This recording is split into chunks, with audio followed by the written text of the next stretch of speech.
MSLI TV، رہنمائی بدلتی دنیا کے لیے۔ رمضان أقبل فالقلوب مريضة والنور أمسى خافتا بكياني، قل لي متى يأتي الصباح بنوره ومتى ننصاع للإحسان. وكل محدثة بدعة وكل بدعة ضلالة وفي رواية وكل ضلالة في النار.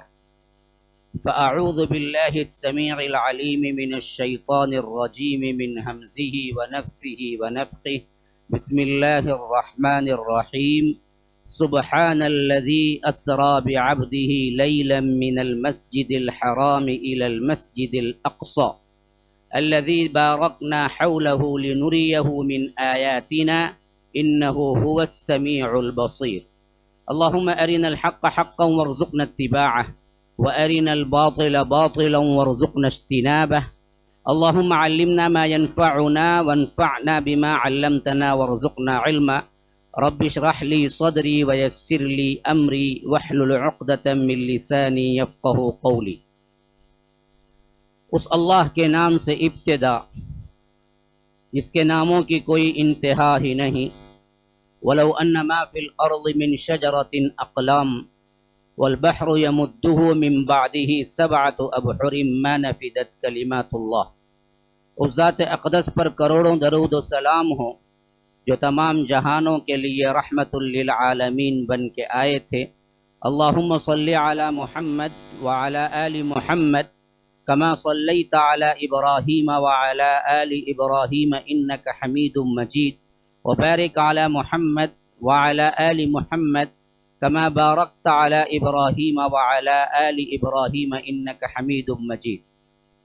برادران اسلام، واجب الاحترام بزرگوں، دوستوں، عزیز ساتھیوں، لائق احترام ماؤں اور بہنوں، سیرت خاتم النبیین صلی اللہ علیہ وسلم کے 30 اہم ترین واقعات جو آپ کی زندگی کو بدل کر رکھ دیں گے، اس عنوان کے تحت رمضان المبارک کی ان پیاری اور پر رونق راتوں میں میں آپ سے مسلسل گفتگو کرتا آ رہا ہوں۔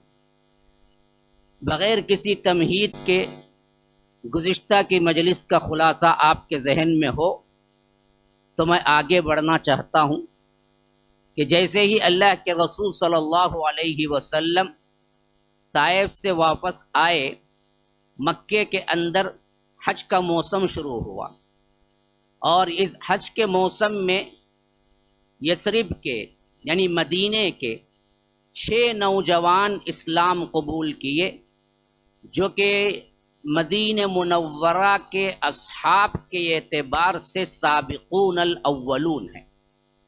جیسے مکی دور کے سابقون الاولون میں صدیق اکبر آتے ہیں، خدیجۃ الکبریٰ آتے ہیں، حضرت علی آتے ہیں، زید بن حارثہ آتے ہیں، عثمان بن عفان آتے ہیں، عثمان بن مظعون آتے ہیں، ان کے تسلسل سے بہت سے اور صحابہ، بلال، صہیب، عمار، یاسر اور اسی طرح سمیہ رضی اللہ عنہم، یہ سب مکی دور کے سابقون الاولون ہیں، پہلے سبقت کرنے والے۔ ان کا درجہ ہی کچھ اور ہے۔ اللہ تبارک و تعالی نے ان کی مدح کی تو الگ ہی درجہ بیان کیا کہ السابقون الاولون من المہاجرین والانصار۔ تو سابقون الاولون میں مہاجرین الگ صحابہ ہیں، انصار کے الگ صحابہ ہیں۔ تو یہ جو 11 نبوت میں اسلام قبول کیے، یہ انصار کے سابقون الاولون ہیں، جو آ کے 12 نبوی میں 12 نبوت میں 12 لوگ پہنچے، جس میں اسعد بن زرارہ ہیں اور بڑے بڑے صحابہ ہیں۔ پھر 13 نبوت میں بیعت عقبہ ثانیہ ہوئی تو اس میں سعد بن معاذ شامل ہیں، کعب بن مالک شامل ہیں، بڑے بڑے دوسرے انصار اسید بن حضیر شامل ہیں۔ یہ پورے سابقون الاولون انصار کے ہیں۔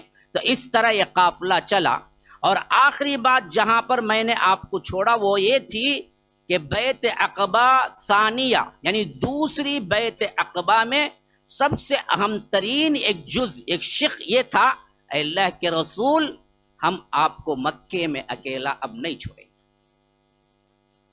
ہم ایمان لائے ہیں، اب ہمارا دل گوارا نہیں کرتا کوئی آپ کی نظر ٹیڑھی نظر سے دیکھے آپ کی طرف، آپ ہمارے ہاں آ جائیں۔ ہم جیسے اپنے مال کو، اپنے بچوں کو، اپنے ازواج کو دیکھتے ہیں، جیسے حفاظت کرتے ہیں، اس سے بڑھ کر ہم آپ کی حفاظت کریں۔ اللہ کے رسول صلی اللہ علیہ وسلم نے اس بات کو مان لیا، قبول کر لیا، لیکن فرمایا کہ دیکھو نبی بغیر اذن کے ہجرت نہیں کرتا، جب تک اللہ تبارک و تعالی کا اذن نہیں آئے گا، حکم نہیں آئے گا، تب تک میں ہجرت نہیں کر سکتا، جیسے ہی آئے گا میں مدینہ آ جاؤں گا۔ اور اس کے بعد اللہ کے رسول صلی اللہ علیہ وسلم نے صحابہ کو بتا دیا کہ اگر یہاں پر تکلیف ہے تو تم مدینہ ہجرت کر جاؤ۔ اب اس میں ذہن میں رکھیے بات، مکی دور میں 5 نبوت میں ایک ہجرت ہوئی، وہ حبشہ کی طرف، پھر اسی سن کے آخر میں یا 6 نبوت کے ابتدا میں دوسری ہجرت حبشہ ہوئی، جہاں پر نجاشی نے ان کو پناہ دی۔ ان میں اکا دکا کوئی لوٹ کے تو آئے تھے، لیکن پورے نہیں آئے تھے، کئی خاندان وہیں آباد ہو گئے تھے۔ اب ان کے علاوہ جو مکے میں تھے، جن کے اوپر ظلم ہو رہا تھا، تو اللہ کے رسول صلی اللہ علیہ وسلم نے کہا کہ مدینہ ہجرت کر جاؤ۔ اب سب سے پہلا خاندان جو ہجرت کے لیے نکلا وہ حضرت ام سلمہ اور ابو سلمہ کا تھا، بڑا پیارا خاندان ہے۔ ہاں، آپ کو معلوم ہونا چاہیے یہی وہ ام سلمہ ہیں جو آگے چل کر اللہ کے رسول صلی اللہ علیہ وسلم کے ازواج مطہرات میں شامل ہوتی ہیں، امہات المومنین بنتی ہیں، لیکن اس سے پہلے ابھی نکاح نہیں ہوا ہے۔ اور حضرت ام سلمہ اور ابو سلمہ کہتے ہیں، ام سلمہ خود راوی ہیں اس روایت کے، کہتی ہیں کہ میں اور میرے شوہر اور چھوٹا بچہ، ابو سلمہ تو سلمہ بچہ تھا، ان کی کنیت ابو سلمہ ہے، ماں کا نام ام سلمہ ہے، تو بچہ کوئی تھا جس کا نام سلمہ تھا، اس سے وہ ابو بنے، وہ ام بنے۔ کہتے ہیں کہ اسی بچے کو ہم لیے گود کا، ایسا چھوٹا بچہ تھا، ابھی ہمارے پاس سواری میں تھا، اور ہم اونٹ بات کیے، اور میرے شوہر ابو سلمہ اور ام سلمہ دونوں مل کے نکلے یہاں تک کہ بنو اسد کی گھاٹی میں پہنچے، ایک قبیلے کا راستہ تھا، وہاں سے گزرنا تھا، تو ان لوگوں نے ہمیں پکڑ لیا۔ انہوں نے کہا کہ دیکھو جی، تم آزاد ہو ابو سلمہ، تمہارا کوئی اور قبیلہ ہے، لیکن بچی جو ہے ام سلمہ تو ہمارے اپنے خاندان کی ہے، اس کو لے جانے کا حق تم کو کہاں سے آ گیا؟ اس حیثیت سے ہم اپنی بچی کو لے جانے نہیں دیں گے، آپ جائیے مدینہ جائیے۔ اب اس پر ان کے خاندان والوں کو تیشایا غصہ آ گیا، انہوں نے کہا کہ اگر ایسا معاملہ ہے، تم اگر ام سلمہ کو نہیں بھیجو گے تو بچہ تو باپ کی نسبت سے ہوتا ہے، تو ہم بچے کو نہیں دیں گے، اکیلا جائے ابو سلمہ۔ ہجرت کے راستے میں اتنی بڑی تکلیف شاید کسی اور خاندان نے نہیں اٹھائی ہے جو ابو سلمہ اور ام سلمہ رضی اللہ عنہما نے اٹھائی۔ انہوں نے کہا کہ پھر ادھر سے سسرال والوں کی طرف سے کھیچمتانی ہوئی، اور ادھر سے کیا ہے ان کے گھر والوں کی طرف سے کھیچمتانی ہوئی، یہاں تک کہ سلمہ چھوٹا بچہ، ہر کوئی ہاتھ کھینچ رہا تھا، یہاں تک کہ وہ چھوٹے بچے کا ہاتھ کھندے سے اکھڑ گیا۔ کیا تکالیف ہیں یہ بھی جو ہجرت کی راہ میں اٹھا رہے ہیں۔ کیوں؟ مکے میں پیسے کی کمی ہے، تجارت کی کمی ہے، معاش کی کمی ہے، گھر نہیں ہے۔ نہیں، ان کا گھر تھا، قریشی خاندان ہے یہ، آگے چل کر ان کا نسب بھی قریش سے ہی ملتا ہے۔ اور میں نہیں سمجھتا کہ اس زمانے میں کرائے کا سسٹم زیادہ تھا، میں نہیں سمجھتا، اکا دکا کوئی ہوگا، لیکن جہاں تک آپ پوری سیرت کھنگالیے، کرائے کا سسٹم نہیں تھا، ہر آدمی کا اپنا اون گھر ہوتا تھا، کیونکہ بستی تھی، آبادی تھی، اپنے اپنے قبیلے تھے، ان کو کرائے کے لیے 1 مالا 2 مالا منزلیں بن کے کرائے کھانے کا وہاں پر کیا تھا، نہ اتنی زمین کی تنگی تھی، نہ مسئلہ ان کا وہ تھا، جو چاہے جتنی زمین چاہے خرید لیتا، گھر بنا لیتا. تو ہر کوئی گھردار تھا، جائیداد والا تھا. کئی کے باغ ہوتے تھے، کسی کے کیا ہے ریوڑ ہوتے تھے 100 200 بکریوں کے، کسی کے اونٹ کے کیا ہے بڑے بڑے، ان لوگوں کے اپنے اپنے اونٹ کے باڑے ہوتے تھے جس میں 100 200 اونٹ ان کے ہوتے تھے. کیونکہ بینک بیلنس کے اعتبار سے اس زمانے میں اونٹ اور بکری اور جانور کے علاوہ کچھ نہیں تھا، یا تو کھیت ہوتے تھے یا تو جانور ہوتے تھے، یہی ان کا بینک بیلنس تھا. بینک تو نہیں تھی اس زمانے میں. تو ہر کوئی مالدار تھا، ہر کوئی گھردار تھا، ہر کوئی معاشی فکر سے بالکل بے پرواہ تھا، ان کو کوئی مسئلہ نہیں تھا. ہاں جو غلام بن کے آ گئے تھے ان کا معاش کا مسئلہ تھا، ورنہ تو کوئی خاندانی عورت، قریشی عورت یا قریشی خاندان، ان کو مسئلہ ہی نہیں تھا پیسے کا یا جگہ کا. ان کو سب سیٹ تھا، سب کچھ چھوڑ کے جا رہے تھے. تو واحد صرف ایک اللہ کی عبادت کرنے کے لیے آزادی نہیں تھی، تو انہوں نے مکہ چھوڑا. آج عبادت کے لیے ہر قسم کی سہولت مہیا کر کے ہم کہتے ہیں کہ آؤ جی، تو ہماری 5 وقتہ نمازوں میں مسجدیں نہیں بھرتی ہیں. حیف ہے ہم پر، صد افسوس ہے. ہماری حالتیں کیا ہو کے رہ گئی ہیں دیکھیے. تکلیف تو بہت دور کی بات. جو اعمال ہم کر رہے ہیں ان اعمال کو آپ بحسن خوبی انجام دیں، اس کے لیے ہر لوگ، ہر کمیٹی مساجد کی بہتر سے بہتر کر کے دینے کے لیے تیار ہے. لیکن مسجدیں پھر بھی نہیں بھرتی ہیں سوائے رمضان کے. اور رمضان میں بھی ہم نے تقسیم کر کے رکھا ہے. ایک رمضان، رمضانی کو پہلی صف میں، روزے دار کو جو ہمیشہ رکھتا ہے اسے چپل کی جگہ جگہ ملے گی. پہلے میں 2 دن اس کا جوش ابھی باقی رہتا. تیسرے میں انہیں بولتا جاؤ گا تو پھر میں آخری بڑے روزے کو آؤں گا، 15واں روزہ کہتے انہیں، بڑا روزہ کہتے. پھر اس کے بعد 27ویں کو آتا انہیں سیدھا، بس 3. ہمارے زمانے میں ایک شخص تھے، بڑے مذاقیت تھے.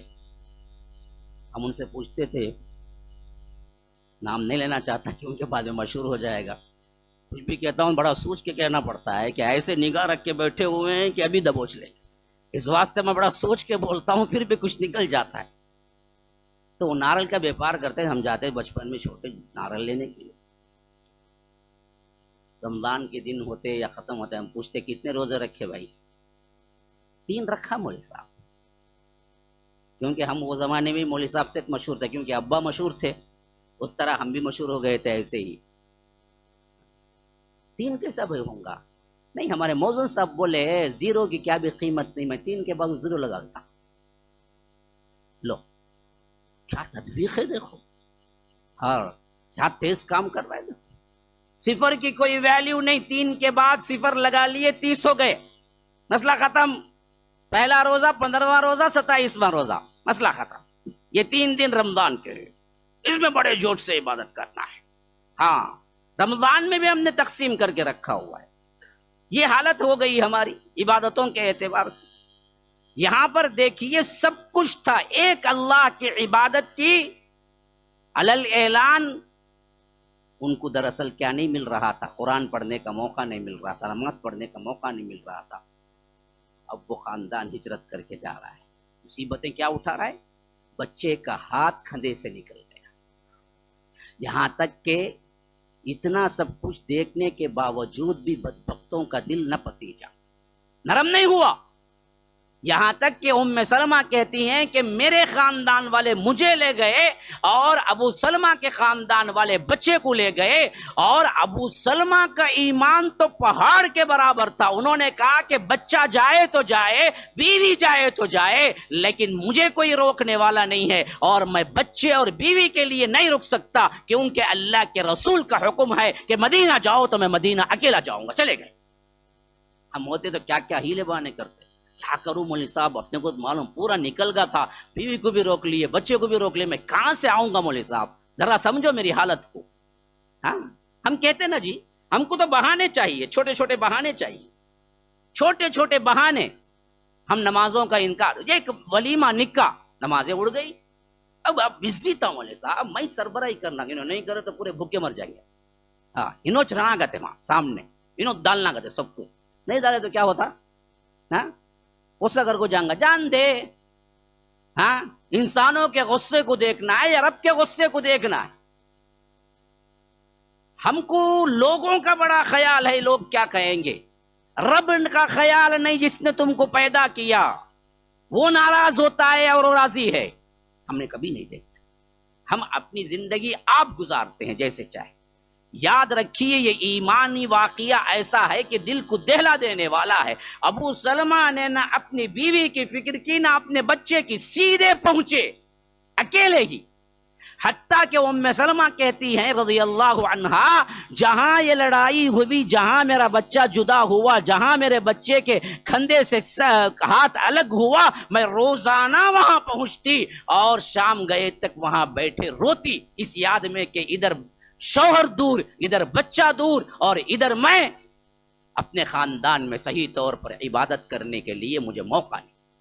یہاں تک کہ خود قبیلے والوں میں سے ایک شخص کو رحم آ گیا، اس نے کہا کہ تم بھی کیسے لوگ ہو، اپنی ہی قبیلے کی بچی ہے، شوہر کو جدا کر دیے، بچے کو جدا کر دیے، اور اس کا رونا روزانہ سنتے ہو تم، لیکن کیا تمہارے دلوں میں رحم نہیں ہوتا؟ تو اس کے ان باتوں سے بعضوں نے کہا کہ چلی جا، چاہتے ہیں تو چلی جا۔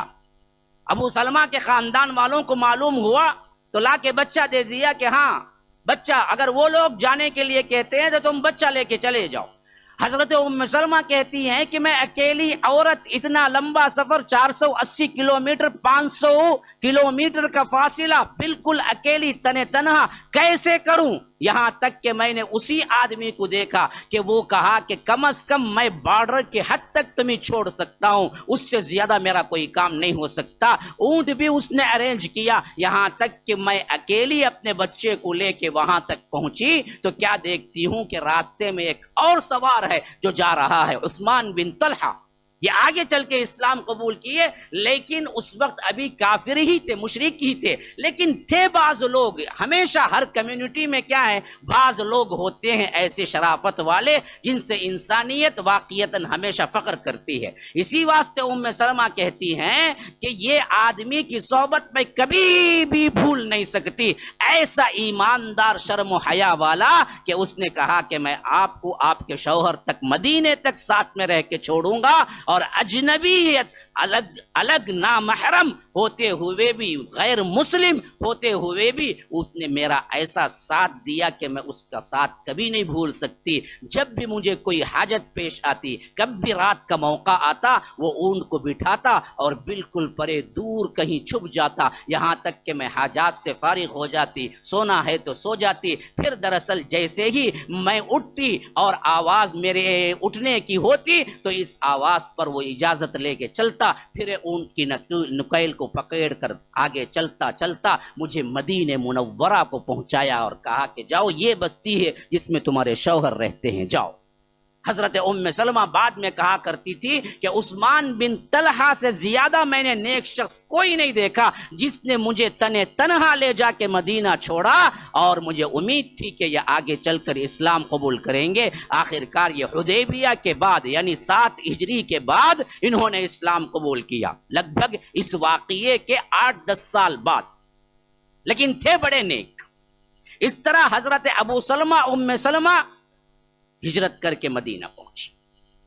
اب نمبر 2 واقعہ سن لیجئے اسی دوران، دوسرا اہم ترین واقعہ، حضرت خدیجۃ الکبریٰ کی وفات کے بعد اللہ کے رسول صلی اللہ علیہ وسلم بالکل تنہا رہتے ہیں۔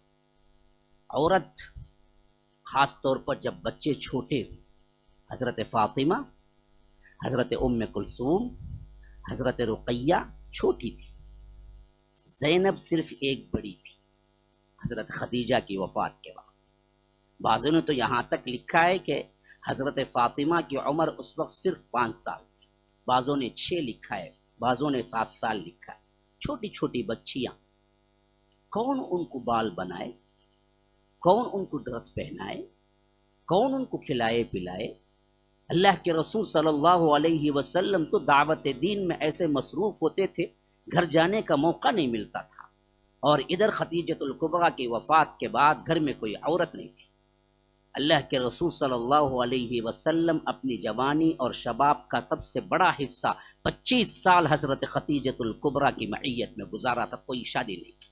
جن بدبختوں نے اللہ کے رسول کی شادیوں کو لے کر طنز کیا، ایذا رسانیاں کی ہیں، اللہ کی قسم یہ دیوانے پاگل تعصب میں مرے جا رہے ہیں۔ اگر انہوں نے دیکھا ہوتا، اگر جنسی نوعیت کی شادیاں ہوتی تو اللہ کے رسول صلی اللہ علیہ وسلم پہلی شادی کسی دوشیزہ سے کرتے، کسی کنواری سے کرتے، جبکہ پہلی شادی ایک ایسی معمر عورت جو 40 سال کی تھی اور 2 شوہروں کو یا 3 شوہروں کو دیکھ چکی تھی۔ اللہ کے رسول یا تو تیسرے شوہر تھے یا تو چوتھے شوہر تھے، اور ان سے اولادیں بھی تھی پچھلے شوہر سے۔ اللہ کے رسول صلی اللہ علیہ وسلم نے اپنی پہلی شادی ان سے کی۔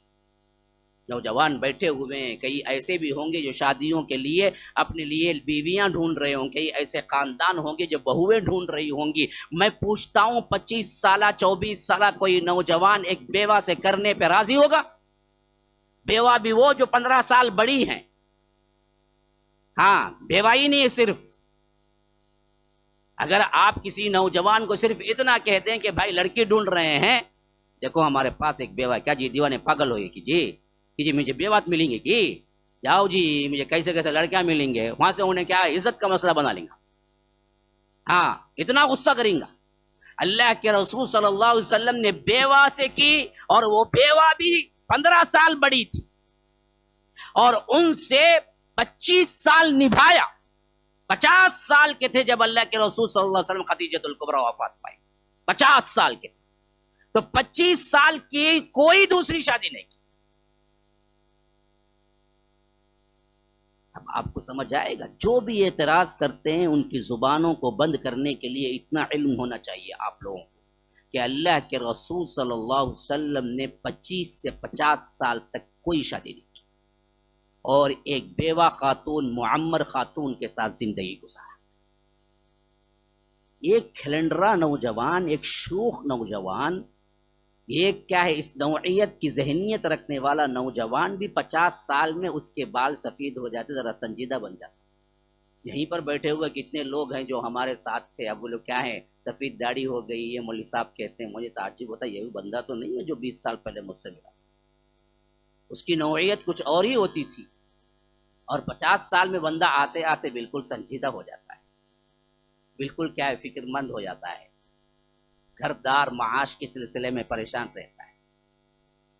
یہ عام نوجوان خود 50 سال میں سنجیدہ ہو جاتے ہیں۔ آپ کو کیا خیال ہے نوجوانی میں جو اتنا سنجیدہ تھا کہ کوئی میوزک اور کوئی برائی اپنی زندگی میں نہیں کی، وہ 50 سال بعد شادیوں پہ شادیاں کرنے لگے؟ تمہاری عقل یہی کہتی ہے؟ پوری سیرت پڑھ جاؤ تم، نوجوانی میں ایک برائی نکال نہیں سکتے جناب محمد الرسول اللہ صلی اللہ علیہ وسلم کی ذات میں۔ تو جو ذات میں اتنا مخلص ہو جوانی میں، وہ 50 سال بعد لگاتار ایک کے بعد دیگرے، اگر ایک شادی ہوئی ہے 11 شادیاں 10 شادیاں کر لے، تو ان شادیوں کی نوعیت کیا تھی؟ یہ جنسی نوعیت کی شادیاں ہیں، یہ تبلیغی نوعیت کی شادیاں ہیں، یہ دعوتی نوعیت کی شادیاں ہیں۔ اور یہ شادیاں اللہ کے رسول صلی اللہ علیہ وسلم نے خود جس عورت کو پسند کیا نہیں کر لیے، بلکہ رب العالمین کے حکم سے کیے۔ یہ وحی کا حصہ، نبوت کا حصہ تھا، اللہ کے رسول کو بتایا گیا تو اللہ کے رسول صلی اللہ علیہ وسلم نے کیا۔ جیسے ہر حکم کو اللہ کے رسول صلی اللہ علیہ وسلم نے پہلے اپنے طور پر خود کیا، ویسے یہ بھی کیا۔ یاد رکھو، ان شادیوں سے ہماری اپنی جنسی نوعیت کی شادیوں کا کوئی تعلق نہیں۔ اچھا دوسری بیوٹی دیکھو، اللہ کے رسول صلی اللہ علیہ وسلم حضرت خدیجہ بھی جو بیوہ تھی انہی سے شادی کی، اور دوسری شادی بھی کن سے کی؟ حضرت سودا سے کی۔ رشتہ لانے والی اللہ کے رسول صلی اللہ علیہ وسلم کے رشتہ دار ہوتی ہیں، وہ آ کے کہتی ہیں اللہ کے رسول صلی اللہ علیہ وسلم آپ کی چھوٹی بچیاں ہیں، آپ ایسا کیوں نہیں کر لیتے کہ آپ دوسری شادی کر لیں؟ بچیوں کو دیکھ بھال کون کرے گا؟ آپ دعوت کے سلسلے میں زیادہ تر گھر سے باہر رہتے ہیں۔ تو اللہ کے رسول صلی اللہ علیہ وسلم نے پوچھا کہ ہے کوئی تمہاری نظر میں، مجھ سے شادی کون کرے گا؟ کہا کہ ہیں اللہ کے رسول صلی اللہ علیہ وسلم۔ فرمایا کہ کون؟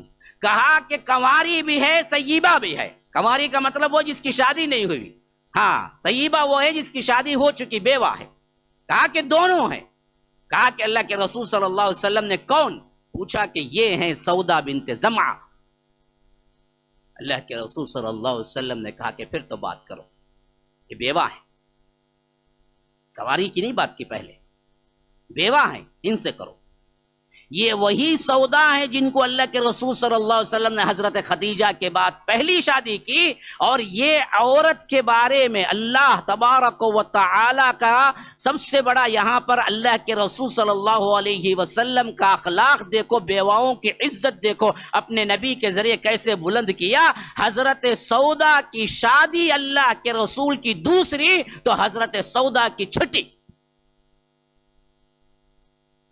ہاں حضرت سودا کی چھٹی شادی ہو، 5 شادیاں ہو چکی تھی، شوہر گزر چکے تھے، چھٹی شادی تھی اللہ کے رسول صلی اللہ علیہ وسلم سے، اور عمر مبارک تقریباً 50 کے اوپر۔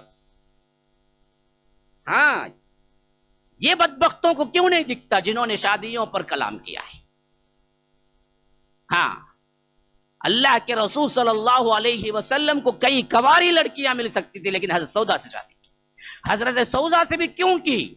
یہ سودا اور ان کے شوہر جو 5 میں تھے، وہ سکران بن عمر بڑے پیارے صحابی تھے، اسلام قبول کیا، قدیم الاسلام تھی، قریشی تھی، اور جب ہجرت حبشہ کا حکم ملا تو دونوں یعنی حضرت سودا بھی اور ان کے شوہر سکران بن عمر بھی، دونوں نے کیا کیا تھا؟ ہجرت حبشہ کی، اور وہاں پر زندگی گزارا، یہاں تک کہ حضرت سکران وہیں پر انتقال کر گئے، بیوہ ہو گئی، اور یہ تنہا وہاں نہیں رہ سکتی تھی، تو پھر ایک لمبی مسافت کر کے واپس آ گئی مکے میں۔ تو اللہ کے رسول صلی اللہ علیہ وسلم نے چاہا کہ ایسی بیوہ جو اپنا آپ سب کچھ اسلام کے لیے قربان کر چکی ہو، یہاں تک کہ ان کے شوہر بھی انتقال کر چکے ہوں، ان کو میں شادی کروں گا اور ان کو میں سہارا دوں گا۔ حضرت سودا بنت زمعہ کی شادی ہوئی، اللہ کے رسول صلی اللہ علیہ وسلم کے حرم میں آنے والی یہ دوسری بیوی ہے۔ اچھا، ایک تیسرا واقعہ بھی سن لیجئے جو اسی دوران پیش آیا، 13 سے لے کر ہجرت کے اندر تک۔ وہ کیا ہے؟ واقعہ معراج ہے۔ عام طور پر 27 رجب، اس پر 7 رجب کو ہم مناتے ہیں، خاص طور پر لائٹنگ ہوتی ہے مساجد میں، کیا ہے؟ شب معراج کہتے۔ یاد رکھیے شب معراج کے سلسلے میں کوئی روایت اتھینٹک نہیں کہ 27 رجب کو ہوئی ہو، اختلاف بہت زیادہ ہے۔ کسی نے کہا کہ 6 نبوت میں ہوا، کسی نے کہا کہ 10 نبوت میں ہوا، کسی نے کہا کہ 11 نبوت میں ہوا، کسی نے کہا کہ 12 نبوت میں ہوا۔ میں آپ کے سامنے رکھ رہا ہوں کہ 13 نبوت میں ہوا، کیونکہ اصح ترین بات یہی لگتی ہے کہ اللہ کے رسول صلی اللہ علیہ وسلم کے ہجرت سے کچھ ماہ پہلے اللہ نے معراج کروائی، کیونکہ وہ ابتدا تھی معراج۔ اصل میں معراج ابتدا تھی کہ اب اے اللہ کے رسول، آپ کو ملکوتی طور پر آسمانی آفاقی انتظام میں آپ کو بتلا دیتا ہوں، آپ کو ڈرنے کی ضرورت نہیں ہے، بہت جلد آپ اللہ تبارک و تعالی کی فتح و نصرت کو دیکھیں گے، یہاں تک کہ مدینے میں اسلامی حکومت قائم ہوگی۔ یہ جو ہے کہ ابتدا تھی، جس کی ابتدا اللہ تبارک و تعالی نے آسمانوں کی سیر کرائی، اور یہ انبیاء کے ذریعے ہوا اس سے پہلے بھی، جیسا کہ ابھی آج پڑھے تھے، وَكَذَلِكَ نُرِي إِبْرَاهِيمَ مَلَكُوتَ السَّمَاوَاتِ وَالْأَرْضِ وَلِيَكُونَ مِنَ الْمُوقِنِينَ۔ ہم نے ابراہیم کو بھی دکھایا ملکوت السماوات والارض، آسمانوں اور زمین کی بادشاہی کیسے چل رہی ہے رب کے حکم سے، کیسے فرشتے انتظام انصراف کر رہے ہیں، یہ ہم نے بادشاہت حضرت ابراہیم کو بھی دکھایا۔ تو معراج کے اعتبار سے کئی انبیاء کو اللہ نے کچھ باتیں بتائی تاکہ ان کا ایمان اتنا مضبوط ہو جائے کہ وہ دیکھنے والا ایمان بن جائے۔ اسی واسطے اس دور مبارک میں خاص طور پر 13 کے بعد ہجرت تک کے عرصے میں زیادہ تر صحیح بات یہی ہے کہ اسی عرصے میں معراج ہو۔ اللہ کے رسول صلی اللہ علیہ وسلم سوئے ہوئے تھے، یہاں تک کہ جبرائیل نے کہا کہ آپ چلیے معراج کے لیے۔ معراج، اس پر ایمان لانا ایمانی بنیادوں کے اندر شرط ہے، یاد رکھیے۔ اگر کوئی بدبخت یہ ناممکن کہے کہ ایمان نہیں لاتا تو یاد رکھیے اس کا ایمان ناقص ہے، کیونکہ ایمان کے اعتبار سے یہ حق ہو گیا کہ اللہ کے رسول صلی اللہ علیہ وسلم نے ایک ہی رات کے کچھ حصے میں مسجد حرام سے بیت المقدس پہنچے، بیت المقدس سے پہلے آسمان پہ پہنچے، وہاں سے دوسرے، تیسرے، چوتھے، پانچویں، چھٹے، ساتویں، پھر وہاں سے آگے سدرۃ المنتہا، پھر وہاں سے آگے رب سے کلام کیا، پھر اس کے بعد واپس آئے، پھر اس کے بعد مکہ بھی پہنچ گئے، فجر بھی نہیں ہوئی اتنے کم عرصے کے اندر۔ یہ ایمان لانا ضروری ہے۔ اگر کوئی شخص کہتا ہے کہ اس دور میں نہ فلائٹ تھی، نہ جیٹ تھا، نہ فلاں تھا، تو کیسے کیے؟ اگر ہم نہیں مانتے تو اسی لیے بعض مستشرقین نے اس طرح ان کو کلایا، اس طرح ان کو بہکایا، یہاں تک کہ آپ تعجب کریں گے کچھ اچھے مسلمان جو اپنے آپ کو اہل قرآن کہتے ہیں، بدبخت کہتے ہیں کہ اللہ کے رسول صلی اللہ علیہ وسلم کو جسمانی معراج نہیں، روحانی ہوئی تھی، یعنی خواب میں ہوئی تھی، جسم نہیں گیا، جسم یہاں تھا۔ ارے خواب میں ہوتی تو پھر مشرکین مکہ انکار کیوں کرتے؟ خواب میں تو انسان کچھ بھی دیکھ سکتا ہے، یہ کوئی بڑی بات انہونی ہے کیا؟ ہاں، آپ سو رہے ہوں، اچانک کیا ہو گیا ہے، آپ آسمان پہ پہنچ گئے ہوں اور وہاں کے کیا نعمتوں کو، فرشتوں کو دیکھ رہے ہوں، آنکھ کھلی دیکھے تو بستر پہ کوئی دوسرا مار رہا ہے، یہ سمجھے کہ فرشتے مجھے تھپ تھپا رہے ہیں، اٹھ کے دیکھا تو بیوی مار، اٹھو جی کب تک یہ سوئیں گے، سحری کا ٹائم ہوگا بولی تو انہیں صحیح دنیا میں آگا پھر پلٹ کو۔ یہ بڑی بات ہے کیا یہ؟ یہ تعجب ہے، اس کے لیے کیوں انکار کریں؟ مسئلہ یہاں جسمانی تھا، روحانی نہیں تھا۔ روحانی معراج کا مسئلہ ہی نہیں تھا، خواب کی معراج کا نہیں تھا مسئلہ۔ یہ اہل القرآن جو اپنے آپ کو کہتے ہیں یہ بدبخت نئے نئے فتنے ایجاد کیے، ان میں سے ایک اہم ترین یہ ہے کہ ہماری ذہنیت ساتھ نہیں دیتی۔ کیسے ہوگا؟ اس زمانے میں تقریباً 15 دن لگتے بیت المقدس جانے کو، آنے کو 15 دن، وہی 1 مہینہ ہو گیا۔ پھر وہاں سے 7 آسمان، پہلا آسمان حدیث کے مطابق 500 سال لگتے ہیں، 500 سال لگتے ہیں۔ کہاں سے؟ زمین سے آسمان۔ اللہ کے رسول صلی اللہ علیہ وسلم نے فرمایا زمین سے آسمان تک کی مسافت 500 سال ہے۔ ایک آسمان کے کونے کی اور ایک آسمان کے کونے تک، یعنی یہ موٹائی جو ہے نا، اتنا تن ہے نا، اسے اتنا موٹا سمجھ لیں، تو یہاں سے یہاں ایک آسمان کو پار کرنے کی مدت بھی 500 سال ہے۔ ہاں، ایسے 7 آسمان، 7 چوڑائیاں، 500 آپ لگا لیجئے کتنے ہوتے ہیں پورے؟ ہاں کتنے بھائی؟ 3500، صرف 3500 ہوتی، 7000 ہوتی جی۔ 3500 سے آسمان کے درمیان آسمان کا فاصلہ ہے نا بھائی۔ ایک آسمان کا جو چوڑائی کا یہ ہے نا اعتبار، چوڑائی کا اعتبار، تو اس چوڑائی سے اس چوڑائی کو ایک آسمان کو ختم کرنے پھر 500 ہونا نا، اتنا موٹا ہے آسمان، اتنا موٹا ہے بھائی کہ اسے بھی 500 سال کی مسافت ہے۔ پھر فاصلہ بھی زمین سے آسمان تک کا 500 سال کی مسافت ہے، تو یہ 3500 وہ 3500 سال۔ ہاں، وہ بھی کون سی رفتار کے، یہ نہیں بتایا اللہ کے رسول نے، 500 سال کہا۔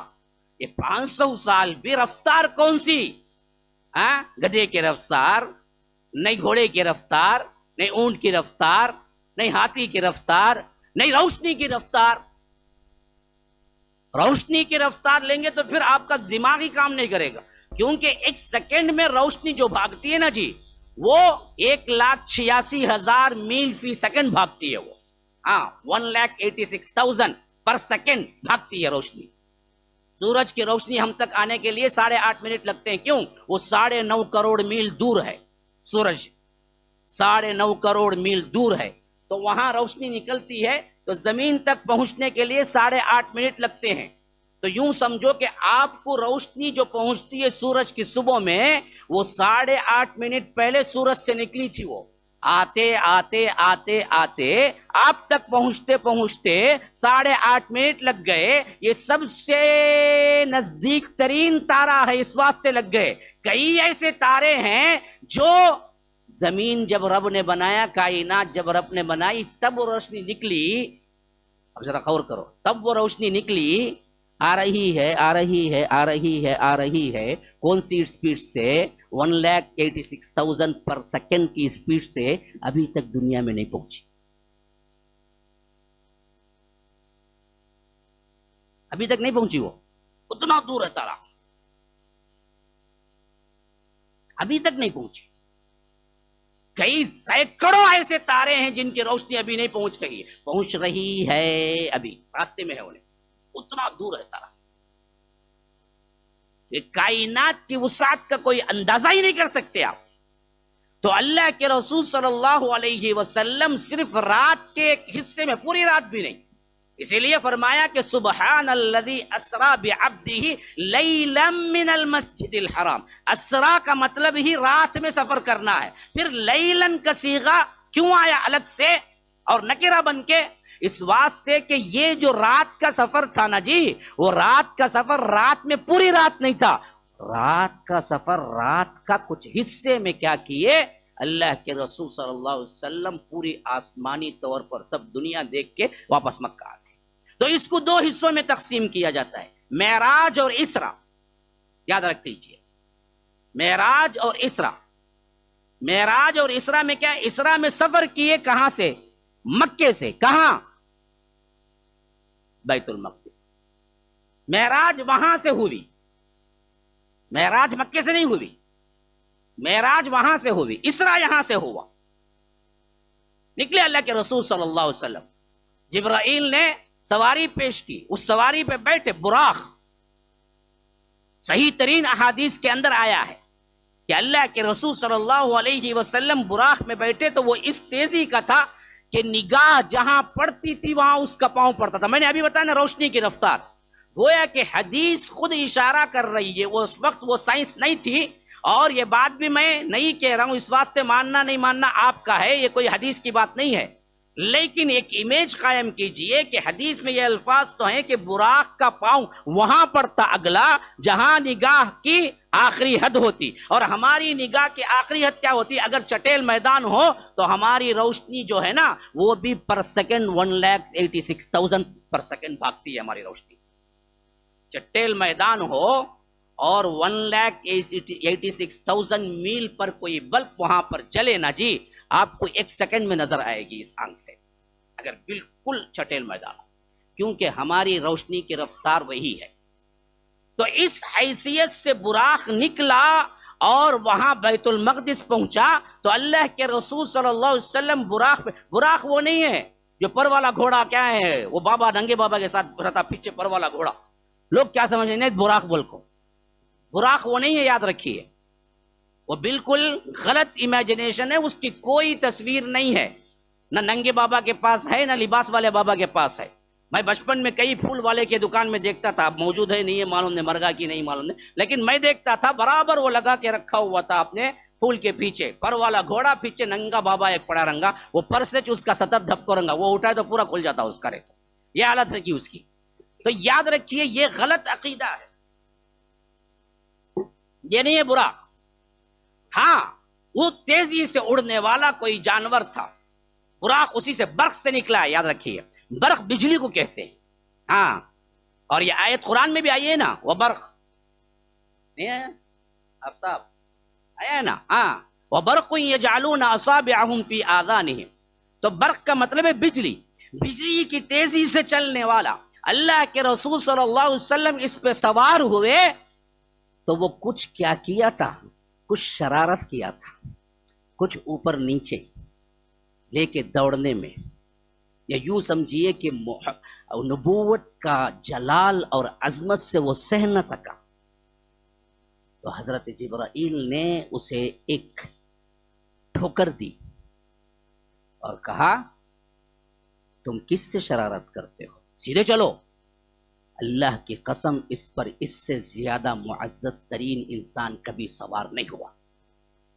گویا کہ معلوم ہو رہا ہے کہ انبیاء اس پہ سوار ہوتے تھے پہلے، اسی براق سے سوار ہے. حضرت ابراہیم بھی اسی براق سے سواری کر کے کیا کرتے تھے؟ فلسطین سے مکہ آتے تھے. وہ ایک ہی رات میں تو آئے تھے نا ذبح کرنے کے لیے. حضرت اسماعیل کو ذبح کرنے کے لیے وہ کیا وہاں تھے؟ نہیں تھے، وہ تو بیت المقدس تھے. وہاں خواب دیکھا انہوں نے، بیت المقدس میں 9 کو خواب دیکھا، صبح 10 کو ذبح کرنے کے لیے مکے میں آ گئے. تو آئے کیسے؟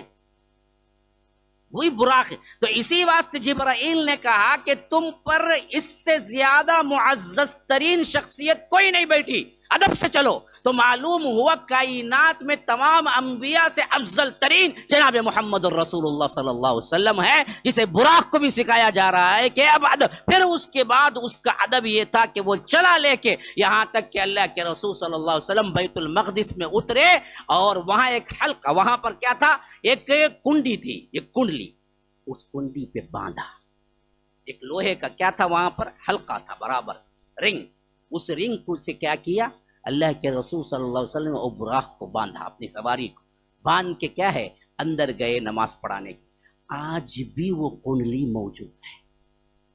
ابھی پرسوں ملاقات ہوئی تھی شیخ سے، اب انہوں نے بھی زیارت کر کے آئے تھے.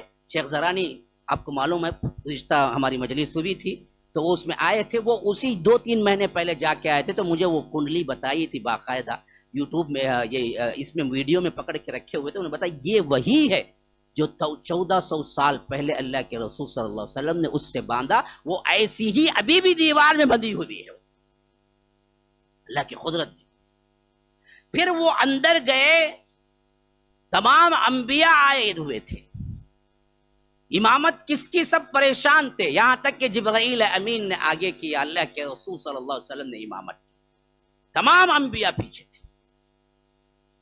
یہ گویا کہ اعلان عام تھا کہ آپ سید المرسلین و آخرین ہیں، اب نہ کوئی آنے والا ہے نہ اس سے بڑا کوئی عزت والا، اللہ کے رسول صلی اللہ علیہ وسلم ہے. اب آپ پوچھیں گے سب تو عالم برزخ میں تھے، یہ کیسے ہوا؟ سمجھ سے بالا تر ہے، سمجھ سے بالا تر ہے. ایمان لانا واجب ہے. ہوا کیسے؟ تمہاری عقلوں میں نہیں آئے. اسی لیے ایمان کی باتوں کو سمجھنے کی دعوت کہیں نہیں دی گئی، ایمان کی باتوں پر ایمان لانے کی دعوت دی گئی. سمجھ نہیں سکتا، تیری عقل نہیں ہے وہاں پر. روحیں تو الگ الگ ہیں، الگ الگ جگہ کیا ہیں، قبروں میں مدفن ہیں، لیکن وہاں پر اللہ کے رسول نے نماز پڑھائی، تمام انبیاء نے نماز پڑھی. یہ ایمان ہے ہمارا. پھر اس کے بعد اب معراج شروع ہوا. اللہ کے رسول صلی اللہ علیہ وسلم حضرت جبرائیل کے ساتھ براق پر سفر کیے آسمانی دنیا کا. اب یہاں سے پہلے آسمان پر پہنچے تو دروازہ کھٹکھٹایا گیا. تو گویا معلوم ہوتا ہے کہ اس میں ایک دروازہ بھی ہے، پہرا بھی ہے، بڑا سخت پہرا ہے. پوچھا گیا کون؟ حضرت جبرائیل نے بتایا میں ہوں جبرائیل. ساتھ میں کون؟ کہا کہ میرے ساتھ اللہ کے رسول ہیں. ہاں، آئے ہیں یا بلائے گئے ہیں؟ پھر سوال داروغہ کا، ہاں جو آسمان کا پہرے دار ہے فرشتہ، اس نے پوچھا کہ بلائے گئے ہیں یا آئے ہیں؟ جواب ملا جبرائیل سے بلائے گئے ہیں. تو کہا کہ ہاں ہم کو کھولنے کا حکم ملا ہے، تب کھولے. اتنا سخت پردہ ہے، اتنا سخت پہرا ہے وہاں پر. انہوں کیا کہتے ہیں، انہوں عرش معلیٰ پہ نماز پڑھتے کہتے ہیں ان کے پیر صاحب. ہاں کہاں جی مسجد کو نہیں آتے نا؟ نہیں مول صاحب ہمارے پیر صاحب کو عرش معلیٰ وہ پڑھتے. کہاں؟ سیدھا 7 آسمان کے اوپر پڑھتے کہتے نماز. بعض لوگ ہیں نہیں سیدھا حرم میں پڑھتے کہتے انہوں، ایک نماز بھی چھٹی نہیں کرتے. ہر نماز کو یاد پان کھا لے گو، پھرتا رہتا گلے میں چبا لے گو، بیل کے سیگا چر لے گو رہتا یہاں سے وہاں، وہاں سے یہاں. نماز مسجد نہیں آتا. پوچھے تو کیا بولتا ہے؟ حرم میں پڑھتا کہتے انہیں، سیدھا ڈائریکٹ حرم میں. لوگ ہاں ماشاء اللہ کیا ولی ہے، دیکھو جی کیا ولی ہے، کیا بھی ولی نہیں ہے، کاکا ولی ہے. ہاں کیا ولی ہے؟ شیطان ہے اس کے ساتھ. جو مسجد کو نہ آئے وہ کہاں سے جگہ نماز پڑھتا؟ اللہ کے رسول حضرت جبرائیل کے ساتھ تبھی بھی سوالات ہو رہے ہیں، بلائے گئے یا آئے؟ فرمایا بلائے گئے ہیں. تب جا کے دروازہ کھلا اور پہرے دار نے کہا کہ ہاں اس کا حکم ہمیں ملا ہے. تو تب داخل ہوئے اندر.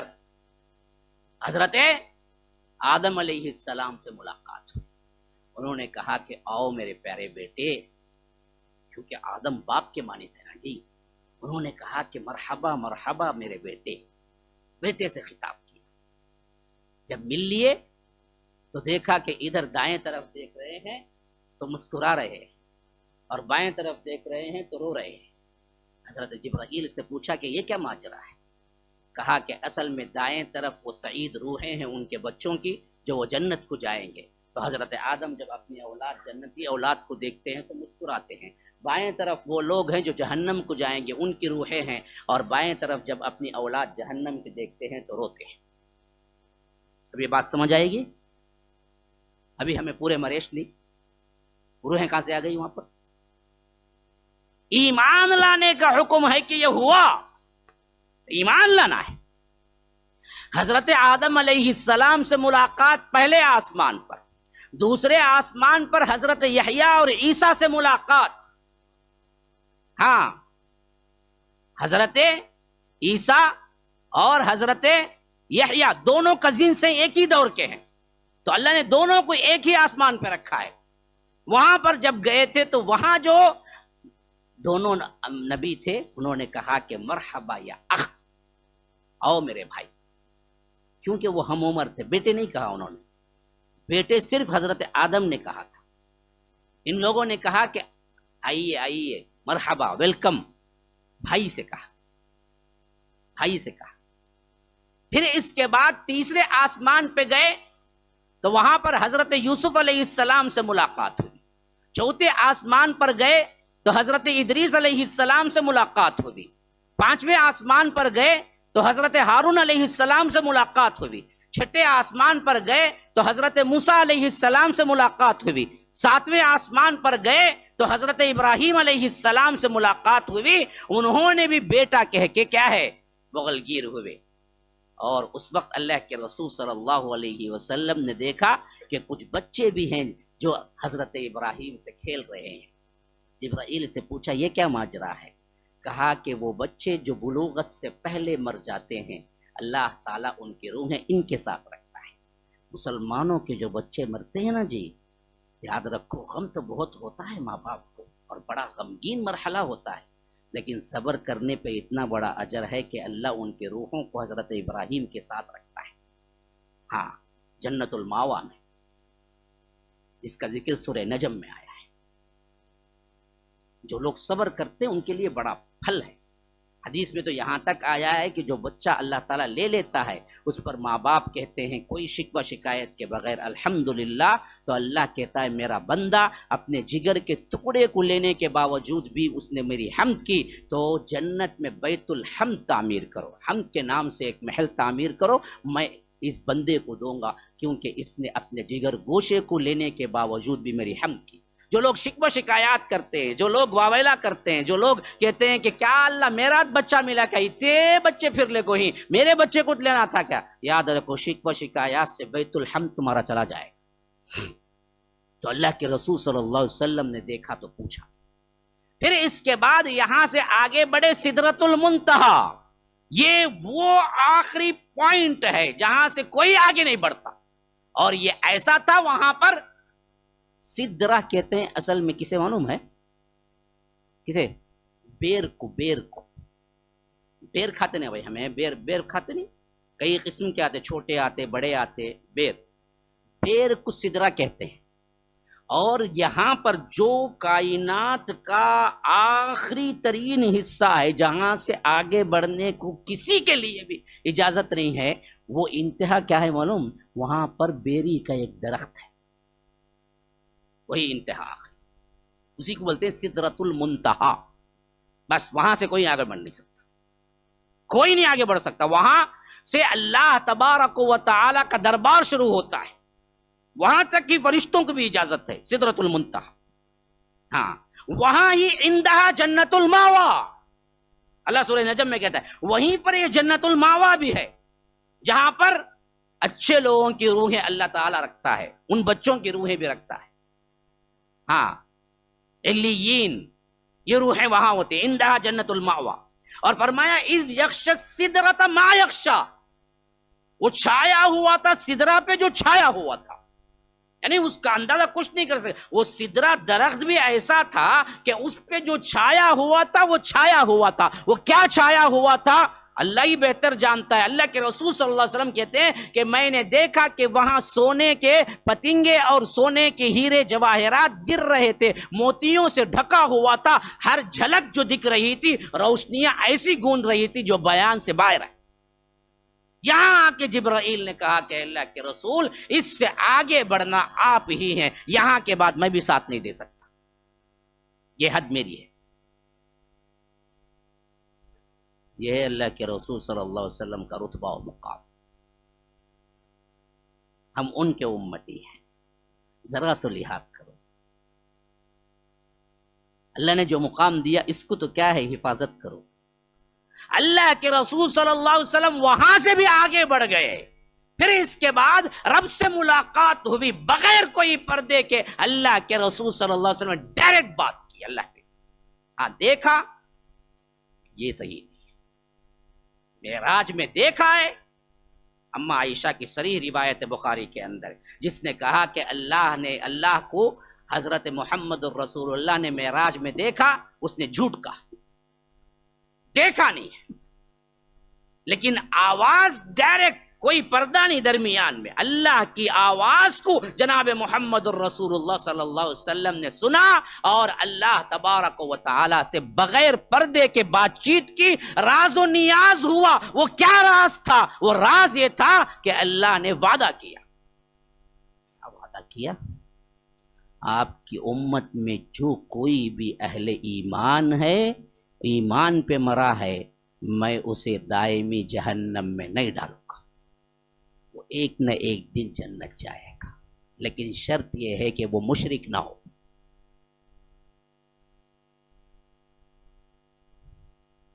شرک سے بچ جاؤ، جو بھی ہو جائے زندگی میں گناہ، شرک نہ کرو، یہی وعدہ ہوا تھا کہ یہ وعدہ خاص اللہ تبارک و تعالی نے جناب محمد الرسول اللہ صلی اللہ علیہ وسلم سے کیا کہ آپ کی امت کو میں اتنا بڑھاؤں گا، اتنا بڑھاؤں گا، اتنا بڑھاؤں گا، جنت کی آدھی آبادی آپ کی امت ہوگی۔ کہا کہ اللہ اور بڑا، ہم سے کتنی محبت کرتے ہیں۔ اللہ کے رسول نے کہا کہ اللہ اور بڑا، آدھی پہ بس نہیں، حضرت آدم سے لے کر حضرت عیسیٰ تک جتنی امتیں ہیں وہ پورے آدھے، صرف امت محمدیہ آدھی، لیکن اللہ کے رسول کہہ رہے ہیں کہ اے اللہ اور بڑا۔ اپنے لیے کچھ نہیں مانگا زندگی میں، جب بھی مانگا ہے نا ہمارے لیے مانگا ہے، جب بھی رویا ہے نا ہمارے لیے رویا ہے۔ اللہ کے رسول نے اپنے لیے کیا مانگا؟ اتنا رویا، اتنا رویا، اتنا رویا کہ رب پوچھا کہ کیوں روتے؟ تب بھی یہی کہا کہ اللہ میری امت کے لیے رو رہا ہوں، کہیں وہ جہنم نہ چلی جائے۔ اللہ تبارک و تعالی دوسری روایت میں ہے کہ کہا کہ اگر 3 حصے کریں گے، 2/3 آپ کی امت، 1/3 بقیہ سب امت ہے، آدھے سے بڑھا دیا، لیکن شرط یہ ہے کہ شرک نہ کرے، توحید پہ قائم رہے، یہ شرط ہے۔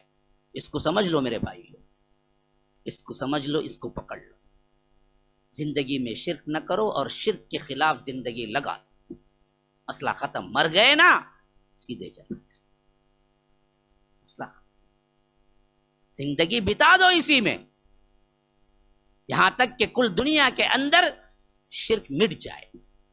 هو الذی ارسل رسولہ بالہدی ودین الحق لیظہرہ علی الدین کلہ، یہ ہو کر رہنے والا ہے، اس میں آپ بھی شرکت کر لیجیے، مسئلہ ختم۔ اب اللہ کے رسول صلی اللہ علیہ وسلم سے بات چیت ہوئی اور واپسی ہوئی تو اس حال میں کہ اللہ نے 5 وقت کی نمازیں فرض کر دی تھی۔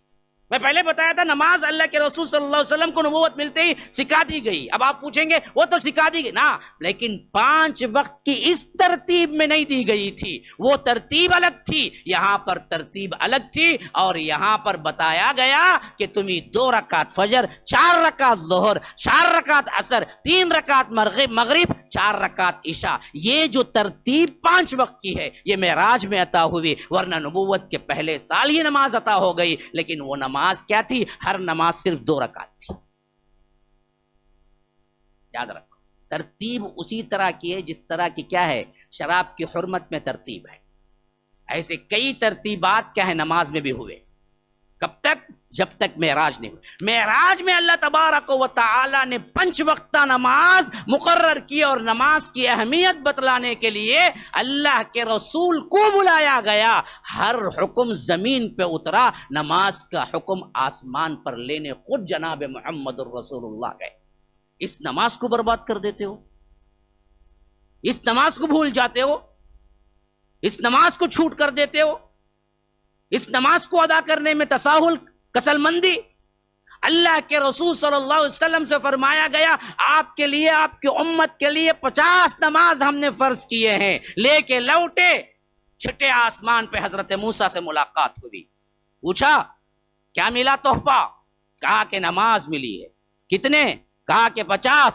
کہا کہ آپ کی امت نہیں سنبھال سکے گی، میری امت پہ دو ہوئے 2 نہیں پڑھتے بے وقوف، گھنٹے بجاتے خالی۔ ان لوگوں کے پاس 2 نمازیں تھے، کب؟ فجر اور مغرب کی، لیکن وہ جا کے بدل کے کیا ہو گیا؟ گھنٹہ ہو گیا۔ آپ نے دیکھا ہوگا فجر میں گھنٹہ بجتا، پھر عصر کے بعد گھنٹہ بجتا ان لوگوں کا۔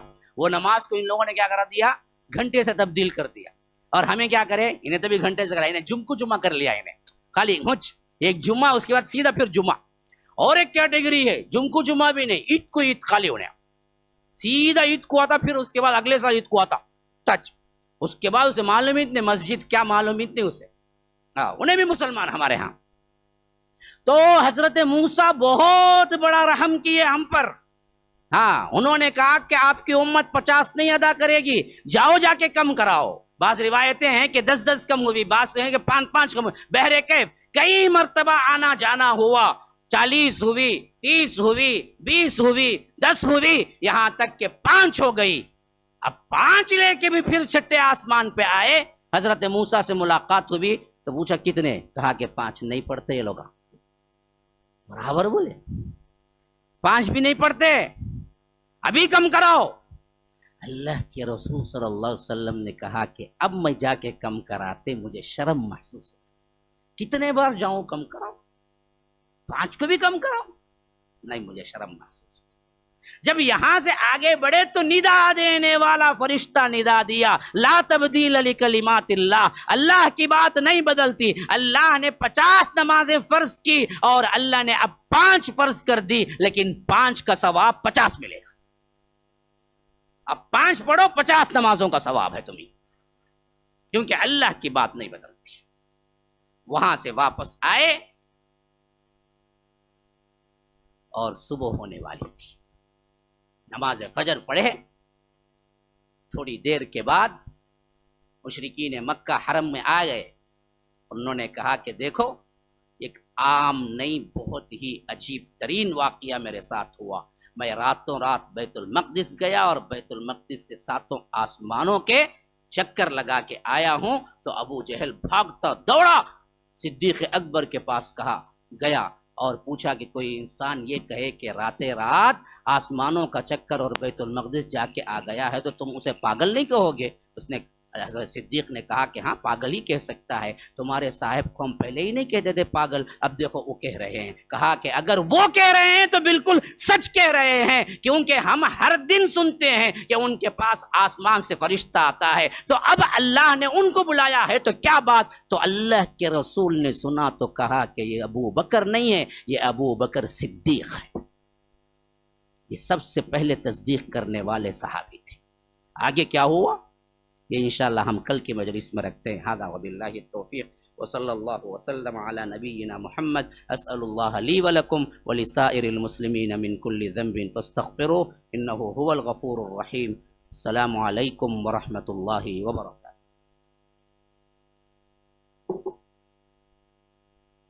یہ دے دو۔ الحمدللہ ٹوٹل جو آج کے انعام کے مقابلے میں 165 لوگ شریک ہوئے ہیں، ماشاءاللہ ماشاءاللہ۔ یہ اللہ کے رسول کی محبت کی علامت ہے۔ آپ لوگوں کے جذبات کا اظہار ہے، اور آگے آؤ اور آگے آؤ. اور ونرز جو ہوئے ہیں اس میں 88 ہیں، یہ جی لکھتے لکھتے ہاتھ نہ خیر 88 لوگ برابر سوال جواب دیے ہیں. سوال کا بہترین جواب 88، 80 پر 8 لوگ ونرز ہیں. اب ان میں سے کس کی تقدیر کھلتی ہے وہ رب العالمین کے ہاتھ میں ہے. کوئی چھوٹا بچہ کہاں ہے؟ ہاں آؤ بیٹا.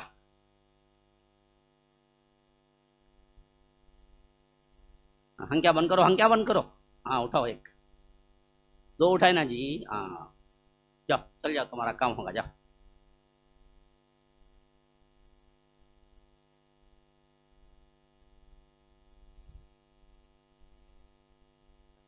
سید فرقان حسین حیدرآباد، ماشاء اللہ، تکبیر.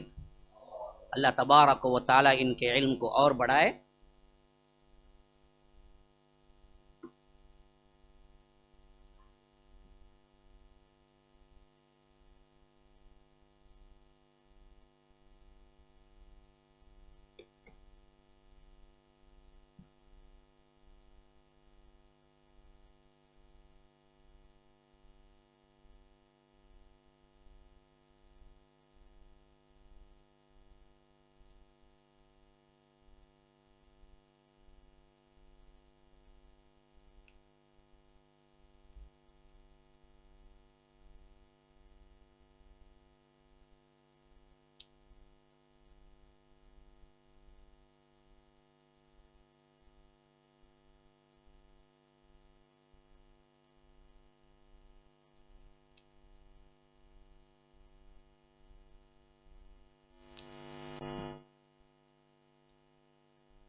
الحمدللہ، آپ لوگوں کا بہت بہت شکریہ. ایسے ہی آتے رہیں، جلد آیا کریں. 5 منٹ جلدی آ جائیں گے تو موضوع مکمل ہو جائے گا. کچھ حضرات 10 منٹ 15 منٹ لیٹ آتے ہیں اور اس حیثیت سے موضوع ادھورا رہ جاتا ہے. ذرا پہلے آنے کی کوشش کریں. سبحانک اللہم و بحمدک، اشہد ان لا الہ الا انت، استغفرک و اتوب الیک.